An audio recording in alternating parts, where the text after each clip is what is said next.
Hello viewers, welcome back to you on my YouTube channel. Guys, first of all I would like to say you extremely sorry because I didn't make video regularly due to some my personal issues and due to some reasons regarding my study. I didn't have much time to make the videos, but as you persuaded me to ma'am to make the videos, then I have tried to make a video on different topic.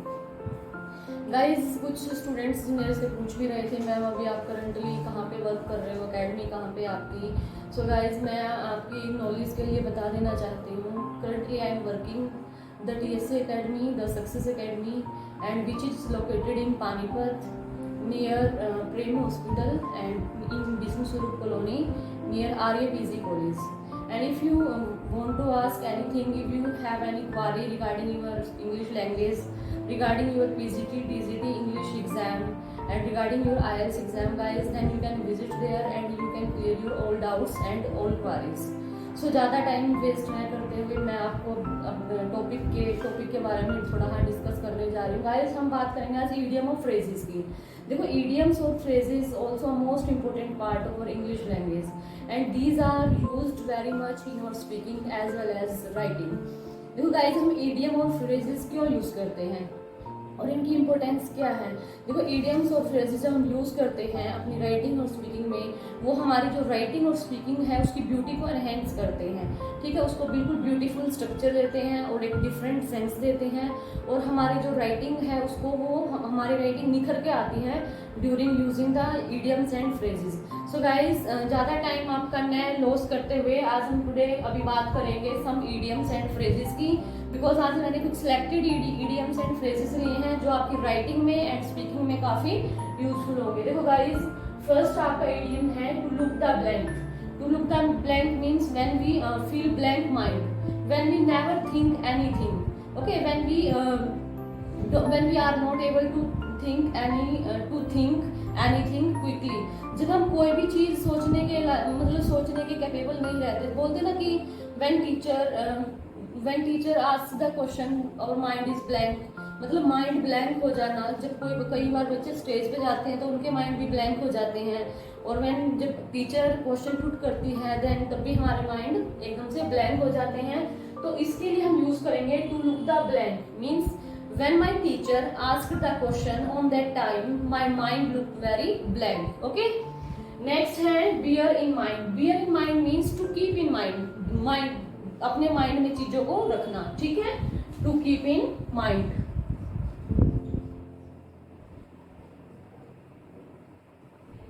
Like as when I go for my morning walk या when I go for anything for new thing, always I bear in mind to manage the time and to give proper time to that situation या to that particular work. Okay, next है to bell the cat. देखो guys to bell the cat आपने काफी time सुना होगा, काफी बार ये repeat भी हुआ है. To bell the cat. To bell the cat means to do very difficult work, a work which can be very difficult for doing. एक ऐसा काम जो बहुत ज्यादा डिफिकल्ट होने वाला है जिसको करने में हमें काफी डिफिकल्टीज आई. जैसे हम IELTS एग्जाम को ले लेते हैं. It is bell the cat to crack the IELTS exam. Okay, so you can say that very difficult या वेरी हार्ड वर्क. नेक्स्ट अगर हम बात करें टू ब्रेक द आइस.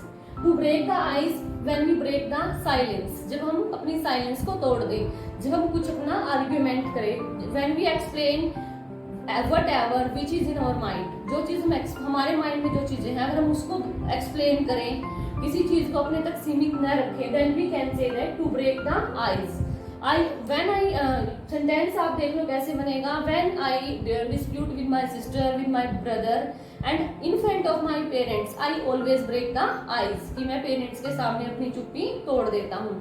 ठीक है, to break the ice means to explain. अगर next हम बात करें to carry tales. Carry tales का मतलब है झूठी खबरें फैलाना. ठीक है, टू स्प्रेड द र्यूमर्स. जैसे कई पर्सन्स की हैबिट होती है वो झूठी खबरें इधर से उधर फैलाते रहते हैं, तो हम उसको बोलेंगे to carries the tale. Okay, like as to spread rumors. नेक्स्ट अगर बात करें to came to light. Came to light का मतलब है किसी चीज का लाइट में आना, किसी चीज का एक्सपोज होना. ओके, जब हम किसी चीज का खुलासा करें, so you can say that to came to light. When police inquired about that case, all things came to light. जो सारी चीजें हैं वो लाइट में आई थी, सारी चीजों का खुलासा हुआ था। To came to light means to expose the matter, किसी भी मैटर को एक्सपोज करना। अब नेक्स्ट हम बात करते हैं to get rid of. To get rid of होता है, देखो, निजात पाना, किसी चीज से छुटकारा पाना, किसी चीज को दूर करना, ठीक है।